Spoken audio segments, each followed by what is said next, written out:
This is a relationship reset.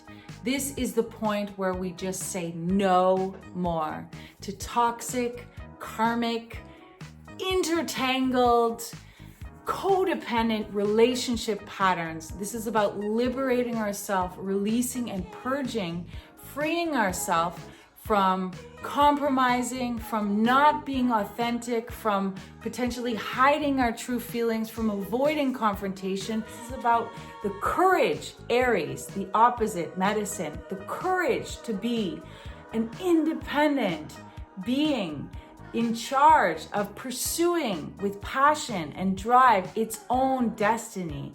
And when it acts with a healthy dose of selfishness, when it takes care of the self, that is good for our relationships.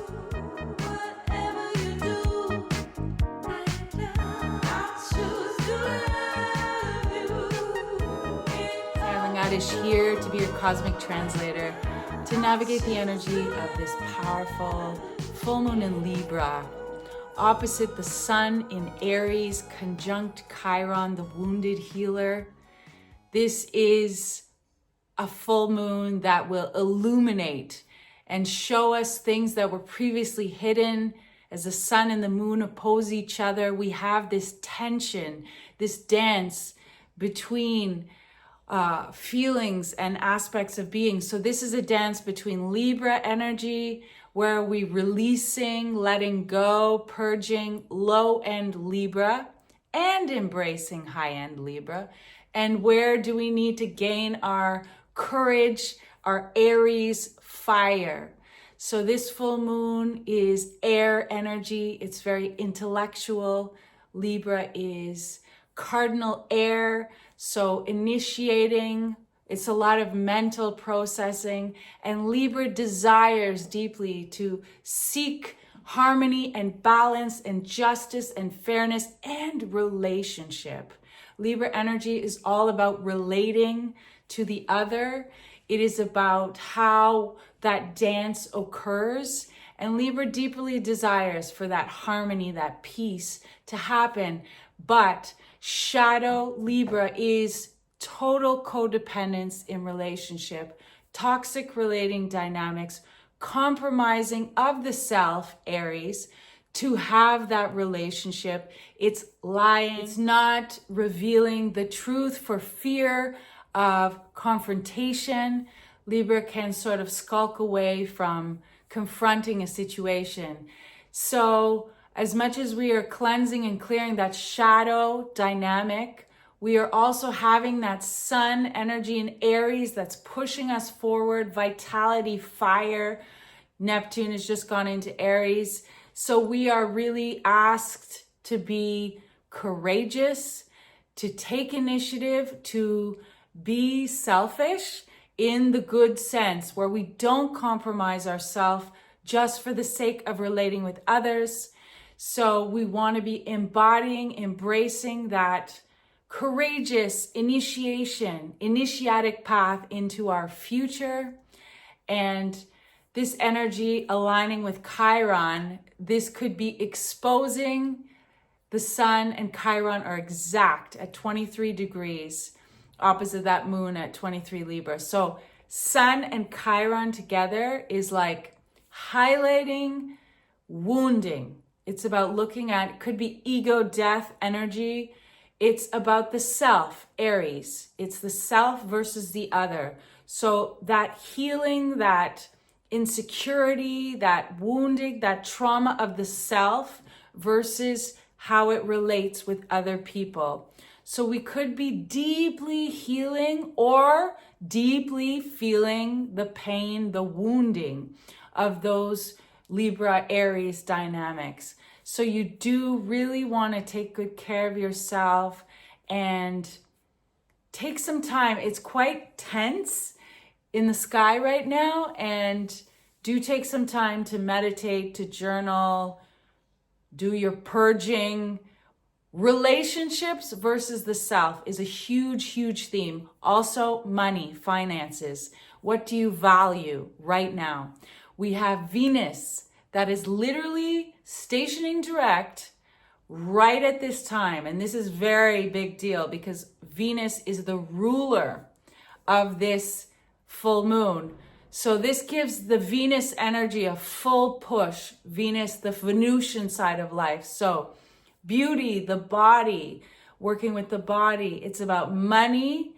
How do you make and how do you work with your finances? So we've been reviewing that over this month and a half process, all of us individually and collectively. And also Venus is our value system. What do we hold dear? Where do we want to invest our time, energy, money, and love? And of course, it's about your relationship with the self-love. And it's also about how you give and receive love. So we have had a lot of potentially confusion or uncertainty or total clarity about all of these aspects of life. And so we've been doing this deep dive, internal review of all these things. And now, as the full moon is illuminated, we are getting that Venus shift. And when Venus stations direct, the energy is even more intense. So Venus is currently in Pisces, about to station direct, and she is conjunct Saturn, the Lord of karma, time, limitations, rules, that pressure that crushes you to mature and step into your power. So that's what I'm calling this tense, tough love aspect, because Saturn is like crushing Venus. Like things might not feel so simple for a lot of people in self-love, finances, giving, receiving love, what you value. So that energy of tough love is showing you what needs to change. It wants to ask you to step up. So if you are avoiding taking responsibility, Saturn is here to crush you, to take action. And that energy is all the rest of April. And it's conjunct the North Node of destiny. So there is a lot of karmic, fated, destined energy here. So this is big decisions we are making. And this is about aligning with how you need to change.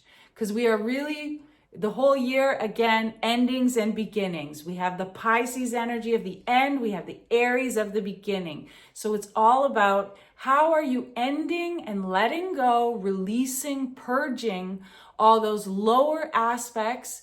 What is crushing you to step up? And then how are you going to move forward into the future? Because this energy has long-term effects. So take time to listen to what your body, what your heart, what your spirit, what your intuition wants to tell you. Do go into meditation, do your practices, take some time out. There is a tension in the sky. There's a tension in the people because we are being pushed to evolve. And for those who don't want to evolve, it's going to feel uncomfortable and they're going to resist. And that resistance creates more suffering. With all this Pisces energy, there is a lot of energy of suffering. And remember, the goal is not to suffer. The goal is to be aware. Suffering is to bring your attention to where you want to look. So it is a good time to go into your self-observation, self-reflection, allow yourself to feel your emotions, to feel the tension, to feel that there may be conversations that need to be had. We have a very confusing Mercury, our mind, the way we communicate. It's just come out of retrograde. It's in this confusing moment in Pisces. We're getting all kinds of mixed messages. We don't know what's going on in the world exactly. So you do want to focus on you. Don't take things too seriously. It's all very nebulous. And April is this big month of, instability. Perhaps we will have more stability when we move into Taurus season. And remember, this new world we are navigating, it is all about flow. It's all about living in alignment with who you are, listening to your body, your intuition, your deep soul desires. So The more time you spend listening and learning to have that perception, learning to have that connection, learning to decipher and discern the messages, the more you can align with what is right for your body, for your soul. Who are the right people for your life? You want to be letting go of any not healthy relationship patterns. You may need to have conversations. Do feel when the timing is right. There's a lot of energy moving, and just allowing yourself to relax will help you handle this very wild, energetic wave. In human design, this full moon is in the gate 32, which is in the spleen, and there is a deep fear of failure here. So it really is, and it's in line 3, which is all about trial and error. So it's really about embracing the fact that failure is not something to fear. It really is about exploring the possibilities so that you can achieve growth, which is this 42 where the sun is in that fiery Aries. It's all about growth, but you need to finish the cycles. You need to really complete the cycle in order to grow. You cannot loop forever. You really do need to let those old cycles end and celebrate. The high energy of this sun is celebrating how far you have come and knowing that it's okay. Your experience will lead you down the path of your destiny. It also highlights expectations that we have in relationships. How can we detach from those expectations and allow ourselves to enjoy what is instead of trying to control and force? Thank you so much for subscribing, for liking, for sharing your mental projector and human design. There's a link for you. I'm creating something magical, which will be revealed very soon. And for the rest of you, check out the links below to join my list and keep up to date. I do private consultations. Check out the link below.